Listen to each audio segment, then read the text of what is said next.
Nobody's listening, right? Hi, Andy. Hello. I am so excited to chat with you as though no one were listening. Are you okay? Yeah, I'm great. You seem stressed out. I'm just trying to get our levels right, and you don't respect the process. You look like you're really repping. You have your NLR merch. I'm rapping?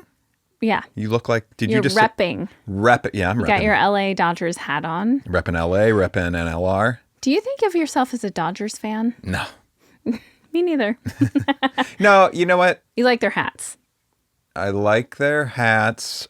I like if I'm going to root for a team, it's probably the Dodgers, actually. So I'm a fan. I just don't like baseball much. I know. It's so boring.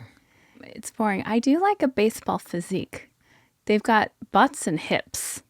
Oh, that's interesting. And probably some arms, too. Yeah, they have arms. Strong arms. They've got the whole package. Butts. Heads, butts. Some have some girthy hips. Why is that? I don't know. They do have the butts, though, don't they? Oh, yeah. It's because you're always, the way you hold the bat, you kind of prop your butt out. So you're peacocking your butt anyways. You're peacocking. It's like, do you know what deadlifts are in the gym? Yeah. Yeah. Duh. I've literally never once known you to step foot into a gym. Yeah, but I know a deadlift. Okay. They're basically in a deadlift stance, kind of. And they So like a clean and jerk? They need those twitch muscles. What are twitch muscles? Fast twitch muscles. So What? when you go from zero and you need to go from like zero to a sprint, or like you need to go from static, not moving, to moving real fast, Yeah. you're using fast twitch muscles. They're called twitch muscles? I think so. Don't quote me on that. Those are reflexes, right? Does anyone... You just need fast reflexes. No. Oh, very different. Very different. If I throw a ball at your face Mm-hmm. and you go like that really quick to catch the ball, that's a fast reflex. Isn't that also a twitch thing? Well, reflexes, yeah, I guess fast reflexes employ twitch muscles. I don't want to go on this tangent. Wait, let me see if twitch muscles... You ever been with a baseball player? No. Fast twitch muscle fibers. Cool. Very Okay. cool. So, is anyone listening? Yes. A lot of people are listening, it seems, and sending in some comments and whatnot. This one sums up many a comment we got last week. This is from Anna on Spotify. I love you guys, so I'm really sorry to say this, but Andy's dad is my new favorite podcast host. Wow. Wait, I'm kind of surprised that you're bringing this up as the thing that we're talking about. I'm just embracing it. Okay. Yeah. Can I get into the whole thing with your dad? Ooh, maybe? So, like, you know, you post clips on our Instagram, right? The clip you should have posted is obviously the phone call with your parents, but you didn't. Oh, And I thought how the clip I come? posted was so great. And because that clip was just showing you and me listening, there was no action happening. I don't know if that'd be a fun clip to see. But the truth is, you didn't tell your dad that you were including You're taking things too far. the recording of that You're taking things too far. on the podcast. Oh, I didn't. And now we're in too deep. And now he's become America's sweetheart. He's a mascot of this show Rightfully. all And of a I sudden. have to say, your parents together, like Very your charming. mom's little quips in the background made that clip, you know, sprinkled something extra on that. So I want us to have a weekly segment, and someone rightfully commented they should be field correspondents on our new show, Nobody's News. Yes. Where we check in with the Rosens and see what the news is over there. Yes. And I want to be completely straightforward and on the record, although it pains me to be on the record because I haven't told my dad any of this stuff. Oh, God. He would love it. Just no one send this to him. So you did sort of have, not even sort of, you had this idea of enlisting my dad for our new show, Nobody's News. That has been out for 3 days now. Yes, and hopefully everyone who's listening has gone to subscribe and like and listen. Yeah, and if you haven't, run over there, subscribe. It's called Nobody's News, and leave us a message. It's super helpful in these early days. Yes. Leave us a review, I should say, or a comment, or a rating. A rating's what they call it. Yeah, even if it's great. Yeah, all love that it. good stuff.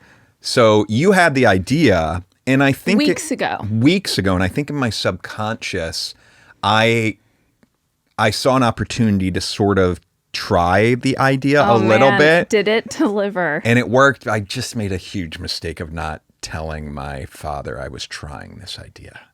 And now I'm in too deep. I feel like I can't go backwards in time. No, we just have to move forward.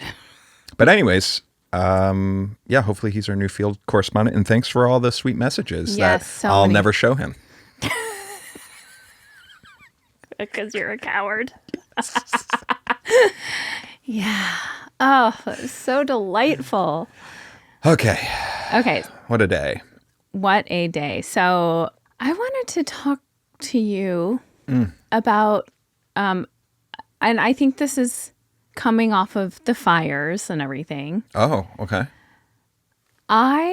Right now, I just went to Goodwill. We have friends who unfortunately lost their house in the fire. So I was collecting stuff to take to them. We're getting them set up in a new, was empty house that now is getting outfitted and stuff for them. Yeah. But also, my dear friend Lily Pitts organized this like hub in East LA of curated clothes for families who lost their homes to shop from. Mm-hmm. What everyone's done is incredible. But I went to that hub and I was so overwhelmed, even though that one was like well run and curated. Yeah. But there's just so much stuff. And I feel like everyone in LA pitched in, and the first thing they thought is, I mean, a lot of people donated money, as we did, also to GoFundMes. Yeah. But I have all of these clothes I don't use. They could be put to good use. Sure. So everyone's cleaning out their closets and stuff. Yeah. I saw one of your friends, and I'm sorry that I don't remember their name, but post like a cool thing for it was like donate your goth clothes for goth teenagers. I saw that too. I think that was so Sarah cool. Burns. Yes. That sounds so right. Yeah. So anyway, such an incredible spirit behind all of it. But I think it has, we lead a pretty minimal life, mostly because we just have a small house. We moved from New York where we had a small place, and we have to be pretty strategic about what we buy and bring in and where it goes and stuff. I have no idea where you're going, and I'm worried this is like a hot take or something. No, it's not a hot take. It's a personal take. Okay, those can be hot. I really like the idea of having like pretty much no stuff.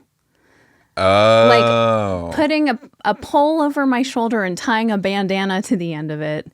And this is a new thing for you. It's not new. It's not. You've never been actually a stuff person, though. I'm not a stuff person, but I think more so now than ever. And it's probably because of the like, oh, we got to get out of here. And did I take the right things and all of that? Yeah. I might be becoming a minimalist. Whoa. And I might be turning into a naturalist. What's that? Is that a nudist? Could be, maybe. Okay. Maybe. I'm not a nudist. Trust. No. Anyway, so how do you feel about stuff and things? Because I think you could have, now, speaking of your parents. Careful. No, it's very tasteful.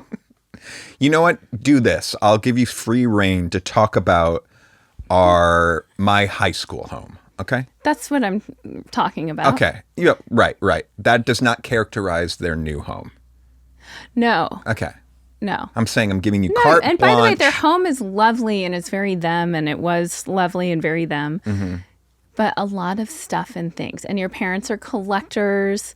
What were those like big tea kettle things that they collected from Russia? Samovars. There was when I was young, there was a blowtorch phase. You never saw, so in my house in St. Louis, there was an area, I don't remember if it was a mantle or something. I mean, we're talking like 50 blowtorches. the like old kind of cool looking brass ones. See, that's neat.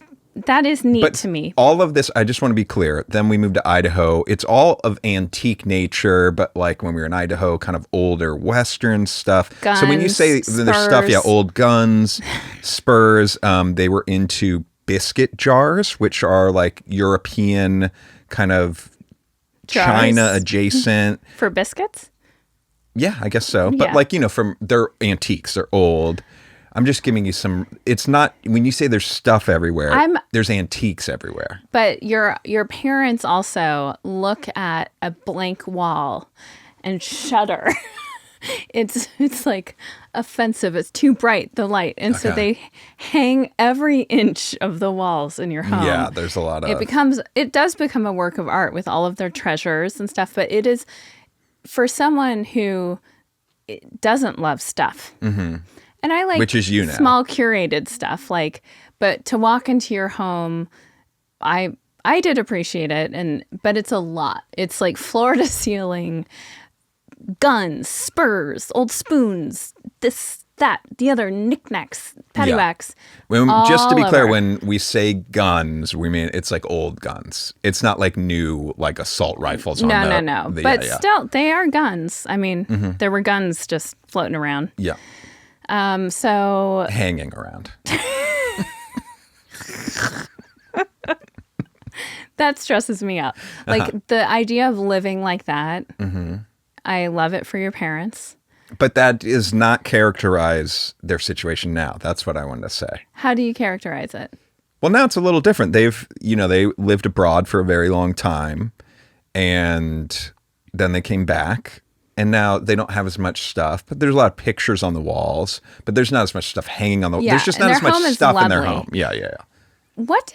What happened with all that stuff? Where did it go? Oh, it be somewhere. It's somewhere. See, that stresses me out too. Yeah. And that's something I think I carry over from losing my parents. And they didn't even have like an extra storage unit with stuff. They didn't have, they weren't collectors, if you will. Not like that. Yeah. So that will be, I mean, let's just be real. That will be your and your brother's project. Not my brother's project, yeah, is what you meant to say. Your poor brother. Oh, man. Anyways, so... How do you feel? What's your relationship to stuff? Has this past month changed any of that for you? Well, I think definitely this past month, it's been interesting to look at that stuff with a more keen eye, and I will say yes. I would say, though, in the last few years, I have been on a journey of really appreciating less. In my studio, I like to have it very tidy now. Mm-hmm. I got rid of a lot of gear, I don't know, over the last 6 months, sort of. Mm-hmm. And I've really even been thinking of taking it even further. Ooh, tell me. I don't exactly know how to do that right now, but just like I don't need much to create and how I like to work. And the other stuff is just like, if you're not using it, why do you have it? Unless it is sentimental to you, but then you got to really check in. Why is it sentimental to you? Right. Do you really need it? Yes. And on that note, so another thing, when it was time to flee, I was like, I grabbed the kids' baby books, but then I have all of these photo albums with all the pictures of my childhood and stuff that don't have digital copies and are precious. Yeah. But there's so many and they're not organized and they're kind of like, I was like, I can't, if I take one, I have to take them all. Like I can't figure out right now which is the photo album. Yeah. And so now I want to scan everything. And it made me realize I have like my dad's Vietnam, like they made yearbooks for the kind of Vietnam Navy outfits.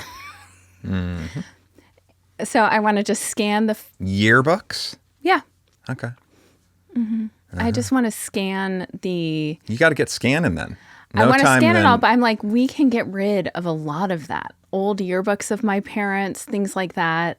You want to just get rid of it after it's scanned? Yeah. Oh, I don't like that. No? I think you keep that until there's like a reason to get rid of it. But let me ask you this. 'Cause I'm keeping it because I feel like oh, this was my parents. Yeah. I'm going to give you the perfect example. You're saying why keep it. But if I have it scanned and I have the page from my dad's Vietnam thing, and I don't even like support war, I don't even know how whatever. Like, bad thing to say. You don't like that? What? No. Okay. Let me be clear. I was thinking, like, what does you having that have anything to do with supporting war or not supporting war? I don't know. Like, I'm keeping this like celebration of war. It's a celebration of war. A yearbook? Isn't a yearbook like celebration of high school kind of? When I was in yearbook, I thought of it much more as a documentation of the year. You were in yearbook? Yeah, I did yearbook once. What'd you do? All of it. Pictures? We did literally all of it. Do you know there was a huge scandal in my high school? Because the people who did yearbook would give like superlatives and quotes, assign quotes to people. Yeah. And some kids felt like theirs were like attacking or mean-spirited. Oh, yeah. And so it turned into a huge thing. Well, anyway. I know I've told you this before, but one year I got best smile and most likely to have multiple spouses. In Idaho? Mm-hmm. But you're not Mormon. You mean get divorced and remarried? I'm assuming so. Why? Because you were such a playa? I was a player. Really? No, I wasn't a player. Yes, you were. A player? Why would you get that award? I don't think they had a name for it back then, but I think they call it fuckboy now. Oh, that's fun. Anyways. Going back to these books I have, I was thinking, what am I going to do? Pass them down to Teddy and Otis? Then they have this shit to lug around as heavy and like... Ultimately, I mean, it did feel this week like something bad is going to happen to those at some point, either a flood or a fire. Like, they're not forever things. This is the example I was going to give you. So, yes, that's a great point. There is something different about like looking at the scanned versions versus the real versions. The scanned ones are cool to have. I think if something horrible does happen to the things, and as you say, they're not permanent, but until there's like a good reason to get rid of them, meaning there's a big move or just like there's a moment that makes sense, they are nice to have. For example, the last time I was visiting my folks, or maybe it was the time before that, they unearthed like this cool box of stuff that had stuff from their parents and their parents' parents. And it was just this box of, there's something about grabbing the stuff and looking at it and putting it out on the table. And it's like, oh my God, this stuff is amazing. That is just not the same of looking at it on like a screen. That's fair. Now, will we have that stuff forever? No, but if there's like room, if it's just a box somewhere right now until, I don't know. But I also don't want Teddy and Otis to inherit that and go, I guess I have to keep this now. But they might want to. That'll be their choice then. Maybe, but I don't know. It seems like kind of stressful to me. Yeah. But yeah, whatever. Anyway, I'm leaning towards getting rid of stuff, and you're not. In that, when it comes to that department, when it comes to like very sentimental, special things that have been handed down. I don't just want to like throw it all out. Well, like, when have I looked at my dad's Vietnam yearbook? I hope we look at it soon. I'm curious now. Okay. I don't think it's a yearbook, but... Well, he makes quite a few pages in it. Because he was very... he was deep in the shit. he was in the Seabees, so he was in the construction battalion. And they would do construction to, like, set up situations for other army troops that are coming in and stuff. And that's funny why. I don't know. Because I don't know what I'm talking about. He worked really hard and had an important job in the infrastructure of those operations. And apparently the vice president's son at the time was in my dad's command. Who was the vice president at that time? I have no idea. No idea. No. Got it. But my dad was a hell of a guy.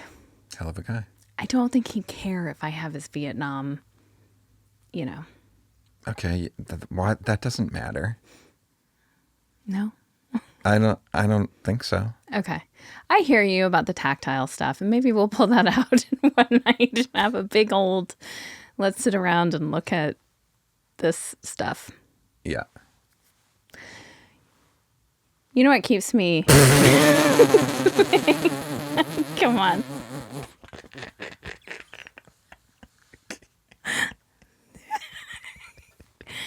You know what keeps me feeling sane as opposed to out of my mind, overwhelmed with things? Yeah. Knowing that I'm treating my body well every day. And I have been taking these little adorable Magic Mind shots. I'm going to take one right now. Do it. Look at this. Oh, little pop.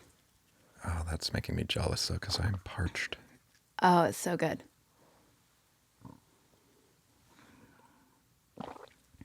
How was that first swallow? Wow. I've never felt so... I mean, I've never had to swallow like that on, like, a mic. But these shots, I've now had them every day for 21 days. Whoa.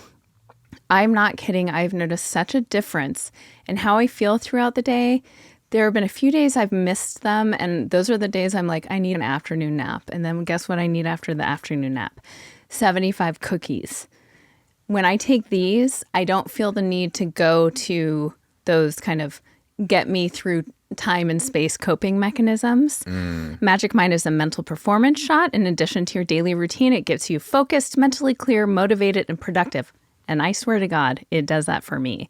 So Magic Mind right now is doing a 7-day challenge, and great news for our listeners is that you have a limited offer you can use right now that gets you up to 48% off your first subscription or 20% off a one-time purchase with code NLR20 at checkout. So join me on this journey, try the 7-day challenge, see if you like it. Also know that this is a company that is doing good. They're donating 5 cents for every bottle sold to mental health charities that help U.S. homeless communities. They're 100% carbon neutral.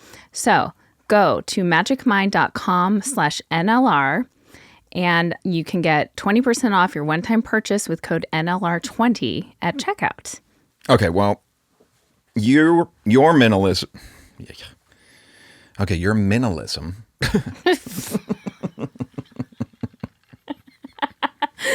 Try again. Keep that in, please. Your minimalism. Minimalism.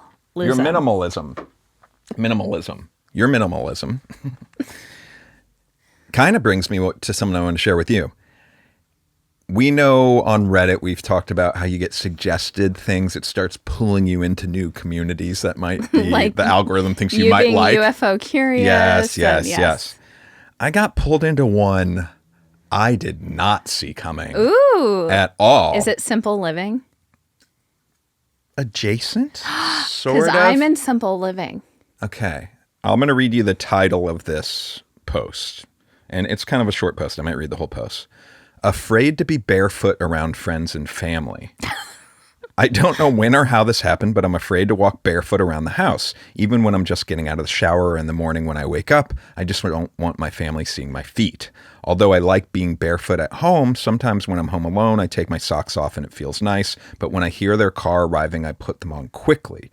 We are barely barefoot around the house, just socks and sometimes shoes. When I'm over at a friend's house, they aren't barefoot much, so I find it weird to just pull on my socks. Do more people have the same problem as me?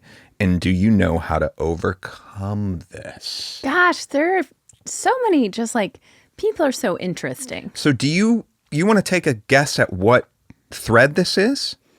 What community, if you will? Like odd problems? You would be wrong. It's in the barefoot community. Okay. Here are the rules of the Barefoot Unshod community. I'm assuming unshod means... Not cut, not circumcised? Now that is a niche Reddit. That I'm sure. Yeah. Not niche. It's just its own. It's a Reddit. It's a subreddit. But Barefoot Unshod community, I bet it just means barefoot probably. Unshod probably means without shoes probably. Oh, unshod? You don't think it means Okay. There's- Because this is an interesting post in that community, I would imagine. Yeah. Because I'm guessing a lot of the posts in the barefoot community are about like barefoot runners or people who are actually taking barefoot beyond the home. Yeah. And this guy's coming to say, hey, how do y'all do it? Like, if anyone's going to help me, it's going to be you, barefoot, unshod people, because I can't even be barefoot. Like, how do you cope with the eyes glaring at your... Yeah, but they want to be so bad. There's only 4 rules for the community. You were gonna say there are only 4 members. No. There's 4 rules. 1, no discussion, posts, comments about shoes. That's the number 1 rule. That's the number 1 rule. Don't you dare. 2, posts must be about barefoot activities / lifestyle. Okay. 3, posts with just pictures of feet are not allowed.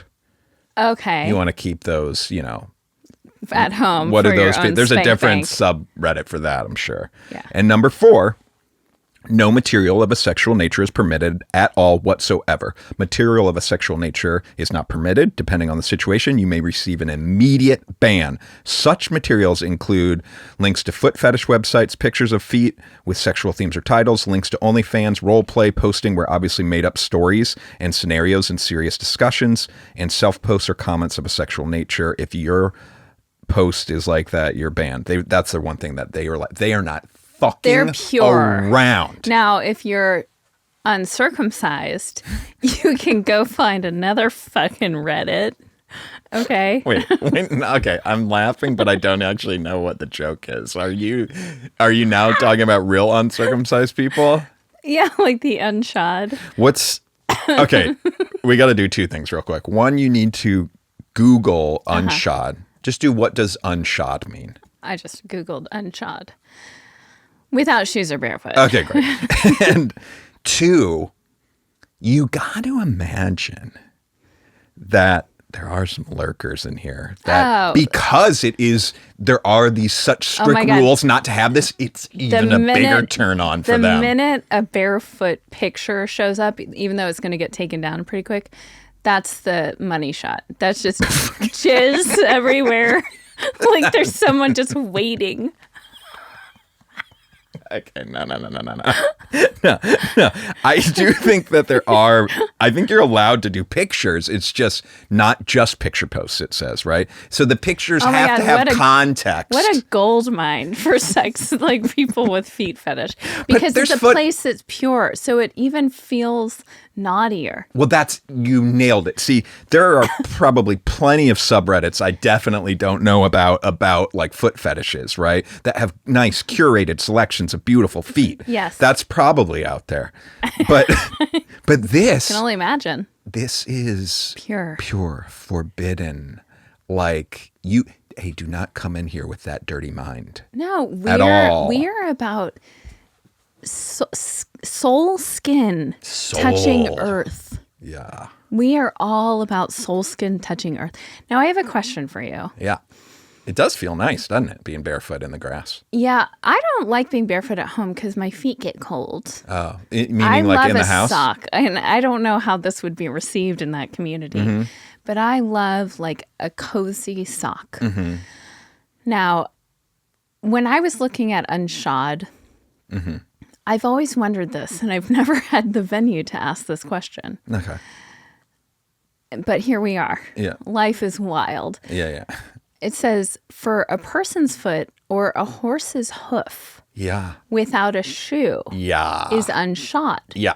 Here's my question. What's the deal with horseshoes? I mean, I know there are farriers. We've talked about their whole profession is putting shoes on horses. And I do believe that horses' hooves are made of keratin, which is what our nails are made of. And they need to be tended to just like our nails and stuff. But like wild horses, they're not getting shoes and they get around just fine. I think the difference is that the horseshoe became a necessity when horses were started taking out on like roads and gravel paths and stuff. Like a wild horse just out in fields and other stuff probably doesn't need them.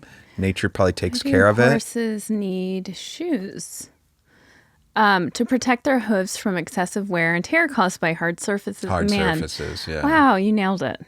I remember, I think making a video about farriers. It is a very sensual profession to have that control over the beast. Oh, this yeah. huge If beast. I were going to marry someone else, baseball player that in the off season was a farrier. Holy shit! I don't have like a big boner for baseball players or anything. Oh, I thought it sure came off that way. I just think they have cool butts to look at. Okay. What?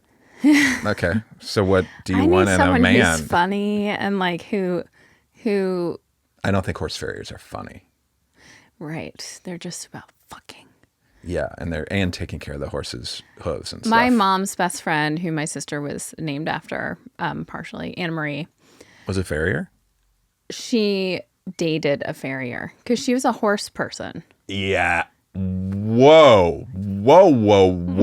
Yeah. I would like to And I know the remember power dynamics in that relationship. I remember my mom, this is one of those occasions I wish I could call my mom and have her on the podcast. I'm a little jealous. Yeah. Have her be a field correspondent. Yeah. Because back in the day, I remember she would throw around the word farrier all the time and talking about Anne Marie's boyfriend. Mm-hmm. And I suspect she and I might have now as adults a similar conversation where she's going, this farrier.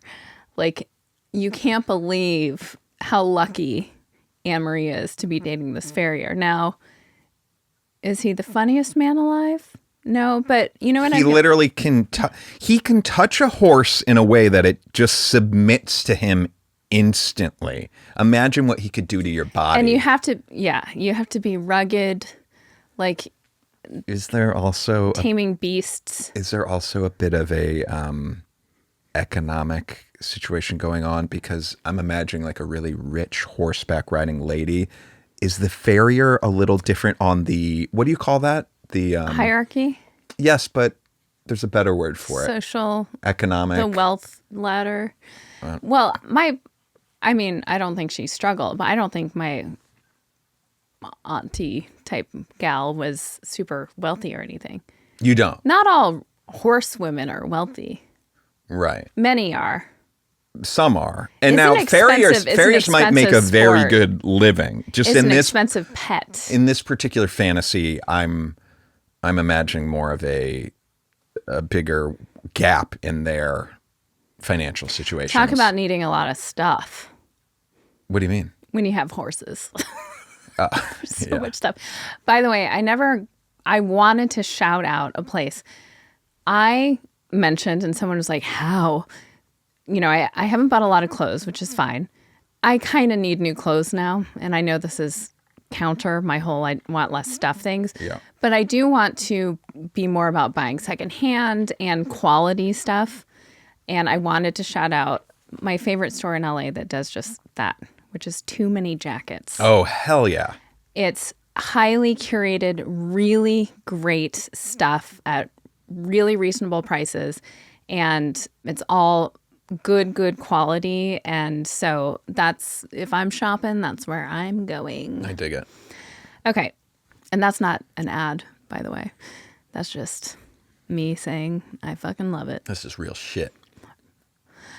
How much time are you spending on this Barefoot Reddit? Not much. I did do some lurking to see like, why does the algorithm think I need this? And so I was like, do I need this? Now that post I would imagine is an outlier. Like, what are most of the posts about? Is it about, hey, how do you get like glass out of your foot? How long ago was your last tetanus shot? And what, you know? Whoa. Okay. Search tetanus. One of the first posts, like recent posts, is just how do you do it? That's interesting. Any barefooters in Austin? A barefoot poem? An incident at Walmart? We have to look at that one real quick. Okay. I have to tell you, Andy, in my Pilates class, they have a new rule that you must have grippy socks for safety. And of course, this is the very first time I went to Pilates and I forgot grippy socks. And I had to spend $20 to get their grippy socks. But there was a woman in my class, barefoot. And I was like, oh, so first of all, I guess the rules don't apply. Okay. Second of all, I wanted to feel outraged.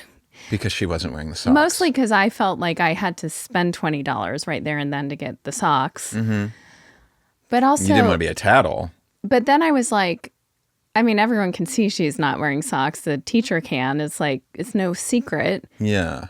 But then I was like, and it's unhygienic. And then I was like, is it unhygienic? I mean, I guess we're walking around in our socks as well. Like, are her feet I guess it's...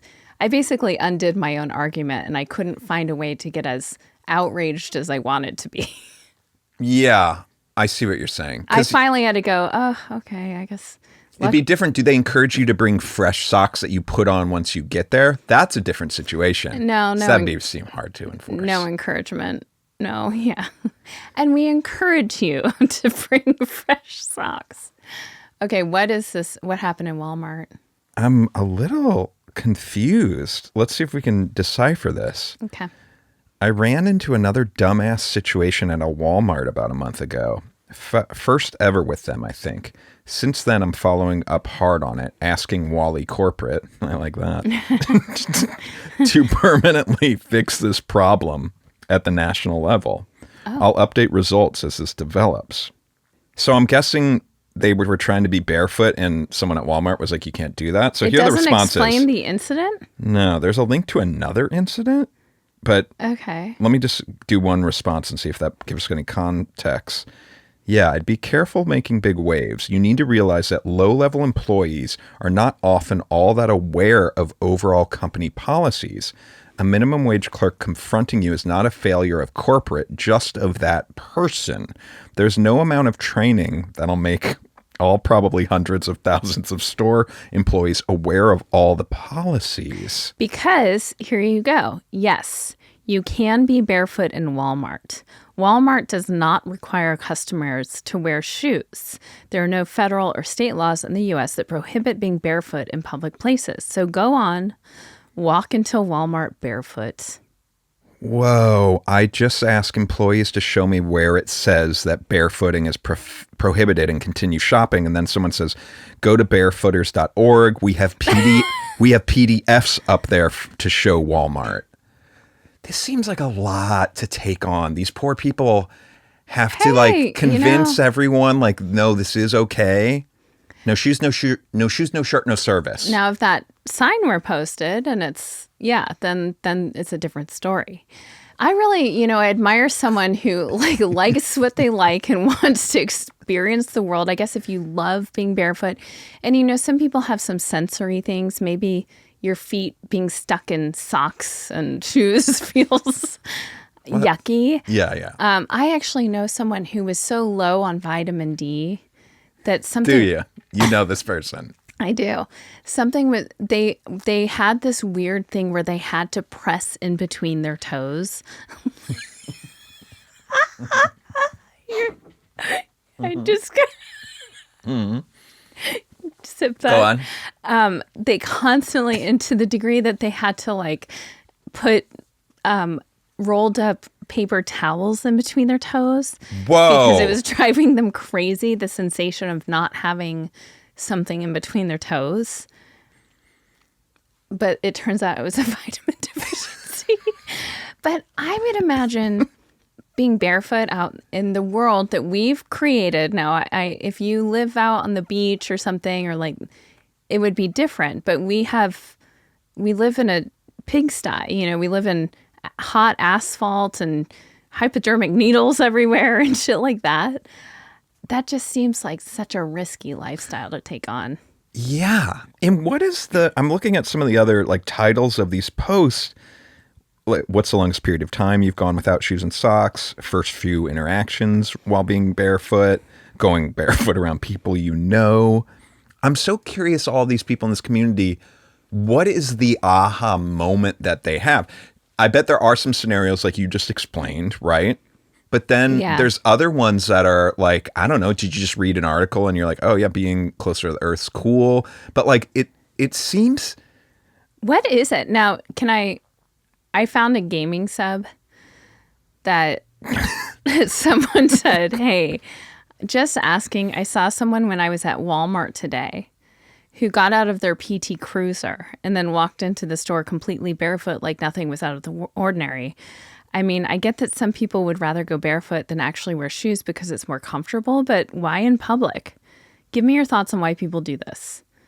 And someone said, people do anything for attention. That's not nice. That's not nice. You don't think that's... Okay. Now, I have to... Hey, I want you to be very careful here, okay? I know, I already I got raised for... is raised the word? I got scorned for my boomer take on tongue piercings. I think that in the Venn diagram of barefooters, okay, of unshod, there's quite a big center area to shade in that is the douchebags who have to have their dogs off leash and who, I contend, a lot of that is for attention. And unshodders. Okay? Okay, hold on. Hold on. I appreciate your honesty.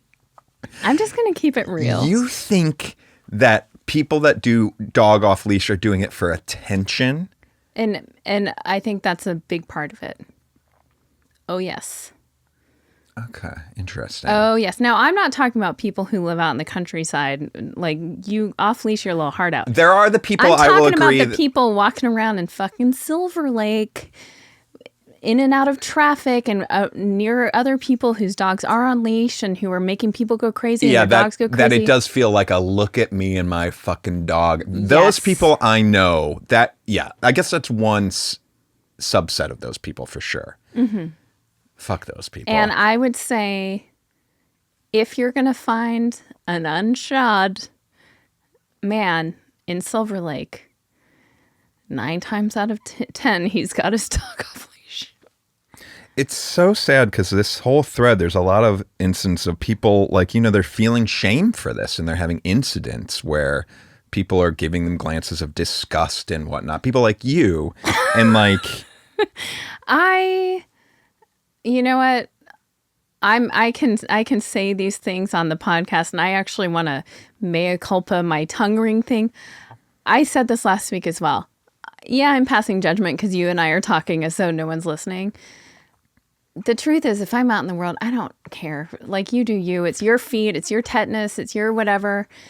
As long as, you know, I hope I don't wish bad things for you. I wish for all good things for you. I don't know you, and you do you. What's become clear to me since you were casting so much judgment on people with tongue piercings, that you don't have a real problem with the piercing itself. You just seem to have this real issue with the clickety-clack noise. And I have misophonia. Yeah, and also, I do think because I had a pool ball fall on my face from a pool table when I was a child, and I crunched on all of my teeth, you know, and bleeding and stuff, that that might have something. Maybe. I have a little bit of a, Maybe. Why would you want a metal clickety-clack in there? It's like too easy of a leap to make, I think. Easy? But maybe. Andy, I had a pool ball fall on my fucking face. No one is saying that you didn't. Give me I get to play that card as much as I want. It's just like, if that was, okay, if there's like a therapist in training and all of this is coming out, and then that therapist, okay, we'll role play this real quick. What have you had happen to you? just try to zoom out and come into this with no judgment for a minute. Okay, I will. You're a new therapist. Yeah, I'm a new therapist? Yes. Okay. You're new. I'm your supervisor. Okay. So after your session... Tell me what to do, Daddy. Yeah, okay. After your session, you're coming in to me to report it, okay? Yes. I want you to kick off the session by telling me, like, this interesting thing happened. I found out this woman is very judgmental of people with this. But then I come to find out... Okay, so start that way to me. So this fucking bitch came in. Okay. Reverse. Just a second. Okay. You are my subordinate, and you're wanting to do well, and you want to become a therapist. This is your calling. Okay. And you're taking this serious, and you need to have some decorum when you're talking to your boss. Okay. Hi, Elizabeth. Hi. So how did things Daniel? Why did you pick Daniel? You know that name's triggering for me. Okay. Hi, Daniel. Hey, so how did things go with your patient today? So I think they went pretty well. I think we made some breakthroughs and connecting some dots. She's been having a hard time because she's been getting a lot of pushback from some of her, I guess, vocal judgments on other people. Interesting. What do you mean by that? Well, she's been vocal on in her social circle about people who have tongue rings. And tongue rings. Yeah. She's been vocal about people with tongue rings in her social circle, or what do you mean by that? Yeah, I said social circle. Okay. And she feels alienated, and she wishes some pushback. She wishes she had never said anything, but the truth is it's really triggering for her to see someone in an accountant office with a tongue ring. So she sees someone in a accounting office, for example, and finds that triggering. Yeah. Why do you think that is? Did you ask? Well, I didn't even ask. We actually uncovered together. Be careful with the word uncovered in treatment, but go on. Okay. After speaking for a while and letting her kind of find her You did stick with the 45-minute allotted time, though. Okay. She came to tell me that she has issues with, like, being around people who chew food with their mouths open. And I talked to her about misophonia. And then she realized when she was a child, she, at a slumber party, in the middle of the night, she was sleeping and a pool ball fell off the pool table she was sleeping under and fell directly onto her nose and mouth. Oh, that would be very, very traumatic incident. Very traumatizing. And she woke up thinking and feeling guilty that she had ruined these people's pool ball, the 8-ball, because That was her first thought after this.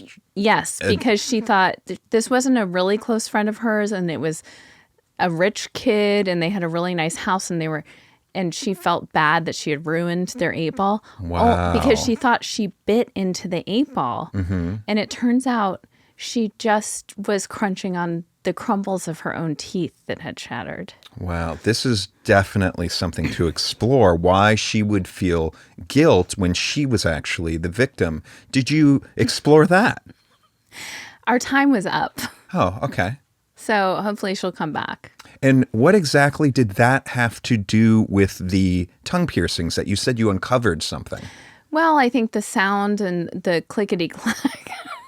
The sound and the clickety-clack? Yes. What about the sound and the clickety-clack? Well, and she linked it to having misophonia, having a hard time hearing people chew. Okay. And? That's it. Okay, I think you're making a pretty big leap here. Oh. And next session, I want you to dig deep into this feeling of guilt. I don't think there's any correlation between her judgment on people with tongue piercings and this pool ball incident. You're a horrible therapist, Andy. Okay. Whew. Wow. Glad you got to the bottom of that. You just role played being an authority with no, but you, Andy, have no training, and that you just, as the authority at the end, get to go. There's no correlation. Yeah, with no reason. I'm your teacher in this scenario. I know, but you're not a therapist, Andy. Okay, hold on. I know I'm not a therapist. We were role-playing. In the role play, I was your boss, and I am a therapist. I know, but this seemed to me that the point of that whole role play was for you at the end to go, you're making a leap by connecting. That's what I said. You were making a leap. I know. Yeah. So you led us into this whole role play. to say, as the therapist, you're making a leap by connecting this trauma to this thing. And that you weren't exploring the more interesting matter at hand. Because you, Andy, think that. So you just had me do a 5-minute role play, putting yourself in a position of authority to at the end go, I'm going to say the thing that Andy thinks, in case closed. What did you, Elizabeth, want Andy, the role-playing doctor, to say? I don't know. I didn't know why we were doing it. I was well, like, now we're just going to you know why we were doing it. Just for you, Andy, to inform me, Elizabeth, that there's no link or connection for me. I don't think so. Okay. Oh, my God. Oh, Lord. Okay. Okay. Nice. Let's switch gears. Yes. Let's pull you out of this. Okay. God. You know how I've been watching that show Down to Earth? Yes. With Zac Efron and Darren Orlin or something. Orlean. He wrote a famous book about like healthy eating or something. That was so dismissive. Well, you know. But it's a fun show that you're watching with the kids, and I've watched a few episodes. That's neat. And it can be kind of intense, but they basically are like traveling around the world and learning about sustainability, food stuff, and like that kind of stuff. And it's like interesting for the kids, and I like it. I don't know much about Zac Efron, but I'm like, oh, he's okay in this. Like, you know, I kind of like him. A cool dude, bro. He has a kind of interesting, I don't know, characteristic or thing that he does. There are a lot of serious moments throughout the show. Yes. He seems to be one of those guys that when it is a serious moment, no matter what the subject is, he kind of gets a smirk on his face. Like he doesn't know where to put his face. And so oftentimes his facial expression, match. It seems inappropriate. Do you think the editors are having a hard time? No, I don't think it's like that because he I mean, listen, he's got a nice mug and like it just looks like he's kind of smiling and listening. But there's oftentimes, I mean, I've given you crap before of, you know, sometimes you're laughing when or a smile's happening when you're talking about something dark or whatnot. Yeah. But it's interesting when you're seeing someone like taking in the information and their expression's not quite right. And those people are out there, but it can be like disorienting. Do you think I'm one of those people? I bring it up because it happens ever so often with you. But with you though, if it's happening, you can then kind of see it in you and then you like start laughing or something. Yeah.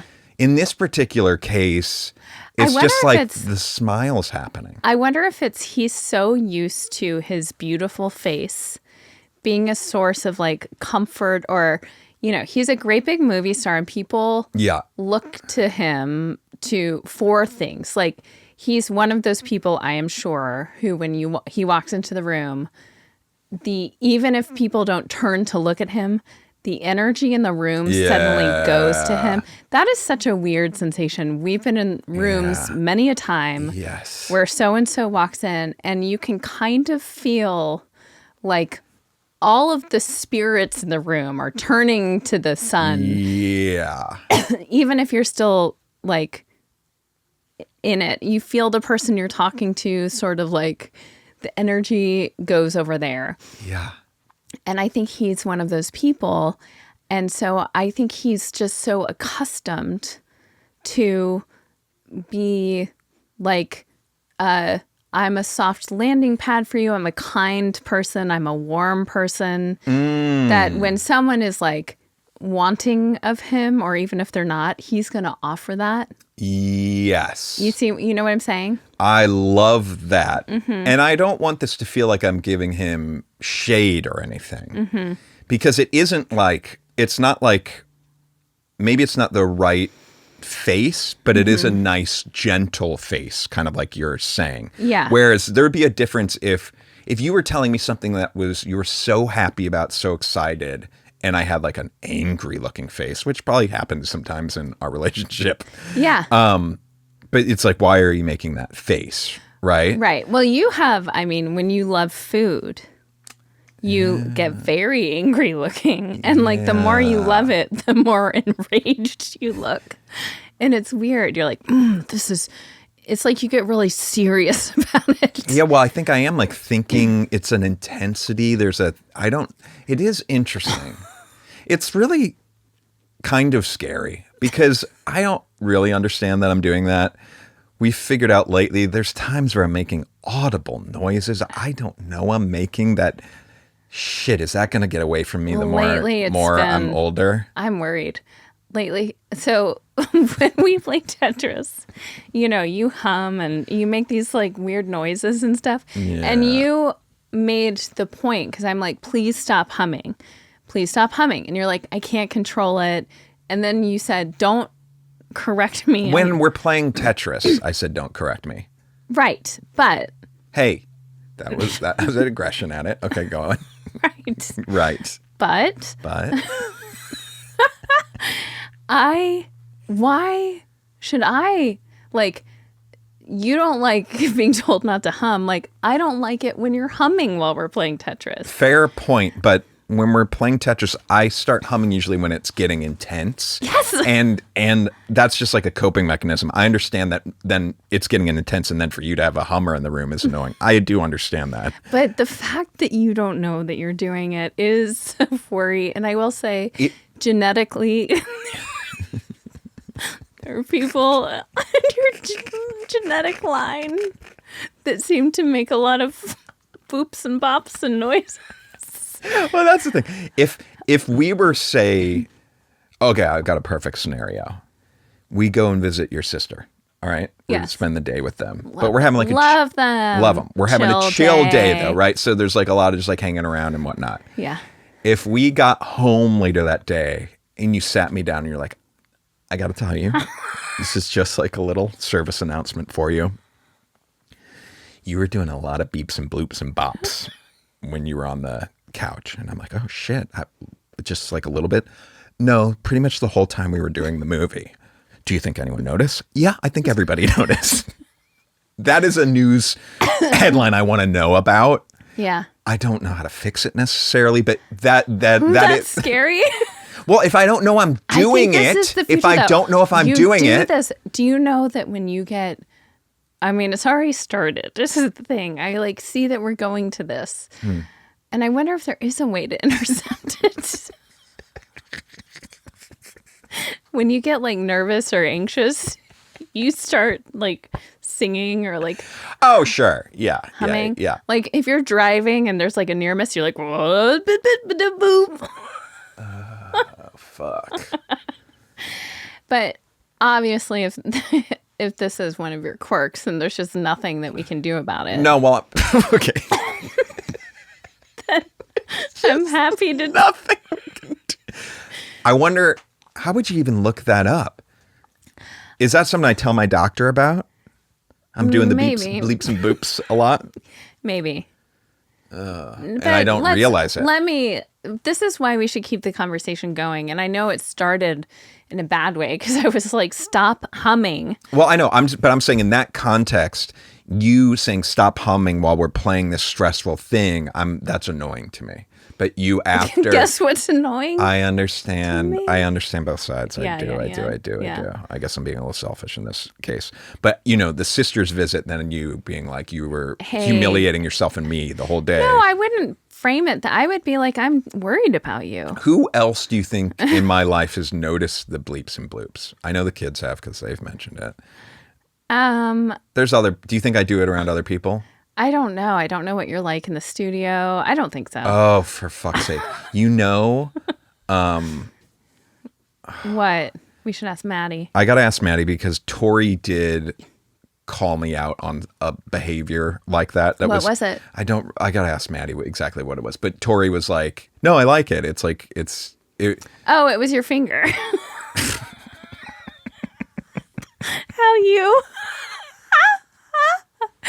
How you put your hands in this kind of funny I'm doing it on camera, this funny position. Yeah.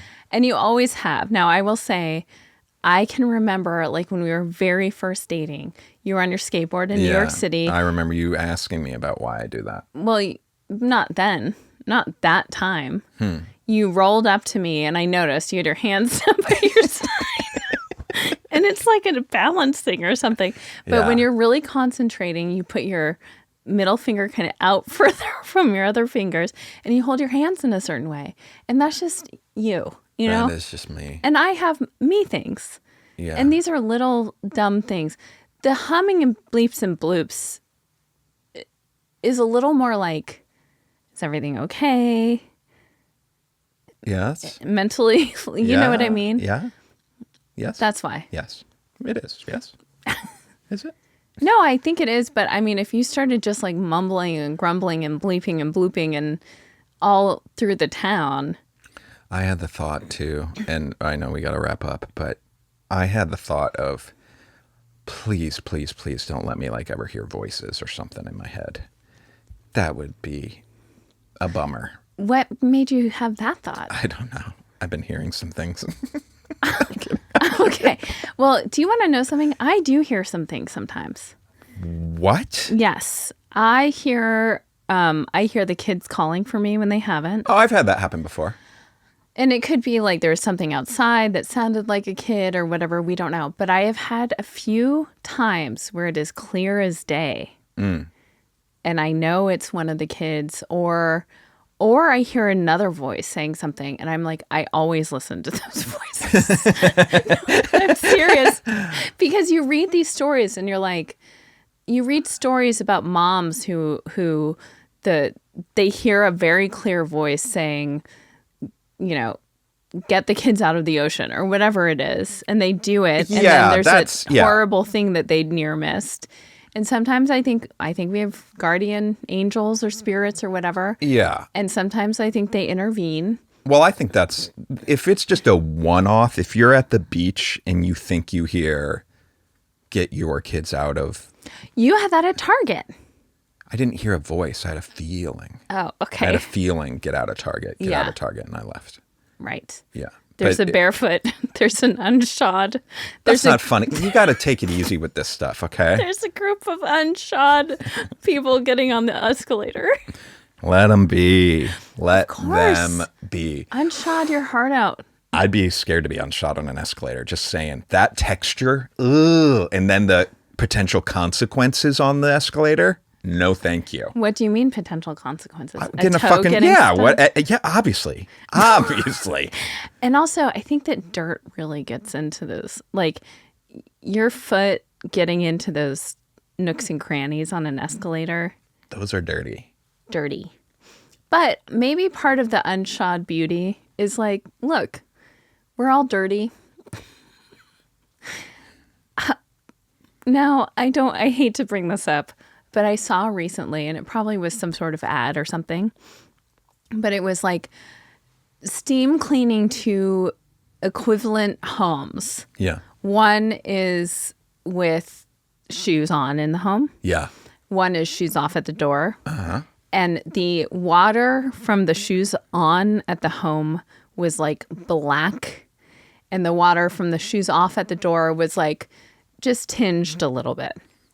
The amount of dirt that we are bringing in on our shoes. And the thing about being unshod is there's no like taking it off really, unless you take the time to clean your feet when you walk in, which is there a protocol? Well, we don't know. We might be speaking out of turn here. Maybe there's a strict protocol, like maybe people have a stool and a little special rag. There's probably a lot of literature on how to navigate that. But yeah, or not. There probably are some dirty unshods that they don't care. They're just gripping and ripping, and their sheets are dirty. Well, I do remember when the kids... Dirty unshod sounds like a slur or something. That does not sound good. Okay. You know what I mean? Yeah. I remember when the kids were babies, though, and we were like, you know, going through the phase of putting everything in your mouth. And that's probably when we became more shoes off in the house people. Okay. We're not like super strict about it, but we're, I'd say 80% of the time shoes off. The kids, then I read a thing that was about like how, no, don't sanitize everything. That's like part of the problem of our immune systems. And the kids that have dogs who are like licking them in their mouths and stuff like that is actually helping their immune systems. And sometimes being dirty is just fine. And in fact, good. One last thing on this. I sometimes wish people would give more clarity on shoes off or shoes off in the house. Shoes off or shoes on? Yes, thank you. Because sometimes people are like, oh, whatever you want.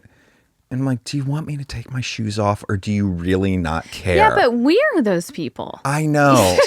This is I know. And I wish you especially. I'm usually like, no, you can keep your shoes on. I'll say shoes off. I mean, I'll say, oh, we're shoes off.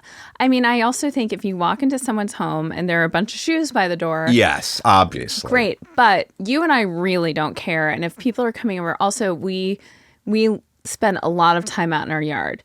You know, we eat out there. We do all sorts of stuff. Yeah. And you have to walk through our house to get to the yard. So people taking their shoes off to only walk through and then put them, it doesn't matter. Yeah. But I went to a party recently and I am pretty sure I know it to be a shoes off house. And so when I came in, I took my shoes off. But because it was a social event and gathering, everyone's wearing their shoes. No big deal. But then I was like, I'm the person with the shoes off. No big deal. I could have put my shoes back on. But anyway, I think just context clues and stuff like that. And I think it's on the person. If you're not saying, oh, hey, do you mind taking your shoes off? And now I feel like back in the day that was a big like, take my shoes off. What are you talking? Now I assume most people are familiar with the situation. If they don't say that, I think you can assume shoes are fine. Unless there are a pile of shoes by the door. Got it. I don't know. Got it. Context But you clues. want more clear Context clues. rules. Yeah. I think that unless it's stated clearly or you see, you're fine. Okay, good. Yeah. Great. Okay. Well, good night. Good night.